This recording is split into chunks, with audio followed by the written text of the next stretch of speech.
या, नाव सांगा तुमचं. माझे नाव जयश्री अशोक पालवे. राहता कुठे? चरोलीमध्ये. अच्छा, ओके. चरोली म्हणजे गावठाणात का अलीकडे फाट्यावर? गावठाण एरिया. ओके, बोला.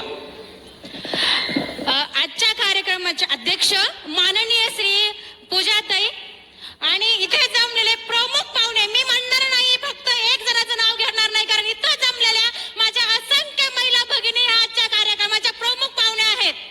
आणि आज आपण काय बोलतोय, कुणाविषयी बोलतोय, तर आपल्या दादाविषयी बोलतोय, आपल्या लाडक्या भावाविषयी बोलतोय. कारण आपला दादा हे आपलं काळीज आहे.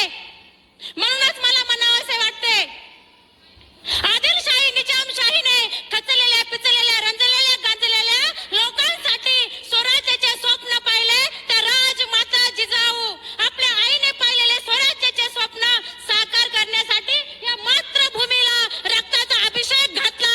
ते छत्रपती शिवाजी महाराज आपल्या बापानं निर्माण केलेले स्वराज्याचे स्वप्न खांद्यावर झेलणारे धर्मवीर संभाजी महाराज, मुलींना शिक्षणाचे दारे उघडे करून देणारे सावित्रीबाई फुले, संविधानाचे जनक डॉक्टर बाबासाहेब आंबेडकर यांना आणि राष्ट्रसंत श्री संत भगवान बाबा यांना मी मानाचा मुजरा करते. आणि महेश दादा विषयी मी 2 शब्द बोलते. दादा म्हणजे कोण? दादा म्हणजे भोसरीला आपली आई मानणारे आणि चरोलीला आपली मावशी मानणारे.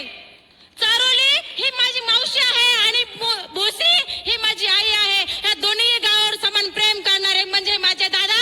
अरे एवढेच काय, आपल्या प्रचाराची सुरुवात करतात ते श्री वागेश्वर महाराजांच्या चरणी बेलाचे पान ठेवून आणि 3 बिघाडान काम बिघाडा नाही तर त्रिफळाचे पान ठेवून माझ्या महेश दादांनी वागेश्वर महाराजांच्या चरणी प्रार्थना केली. आणि आपल्या सर्वांचे काम आहे महेश दादाला आमदार करायचे आहे. आता लढायचं नाही, आता फक्त लढायचं आणि माझ्या महेश दादाला आमदार करायचं आणि लाल दिव्याच्या गाडीत विधानसभेत मध्ये माझ्या दादाला मंत्री करायचं. अरे काय तुम्ही टीका करता माझ्या दादावर? काय माझ्या दादाची कामे पाहिली तुम्ही? माझ्या दादावर टीका करायचं तुमचं काम नाहीये. जे कामे केले आहेत दादाने ती कामे आधी तपासून पहा, त्यामध्ये खरं आहे किती खोटं आहे ते आधी नीट डोळे उघडून पहा. उघडा डोळे आणि पहा नीट.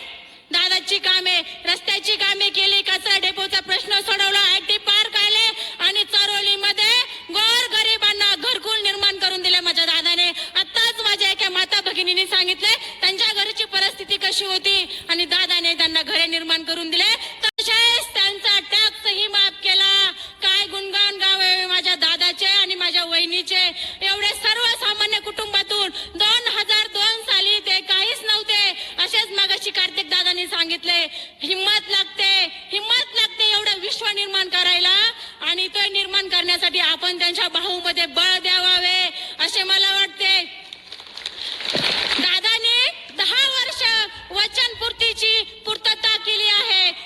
प्रश्न विचारणारे भरपूर आहेत. 10 वर्षात तुम्ही काय केले?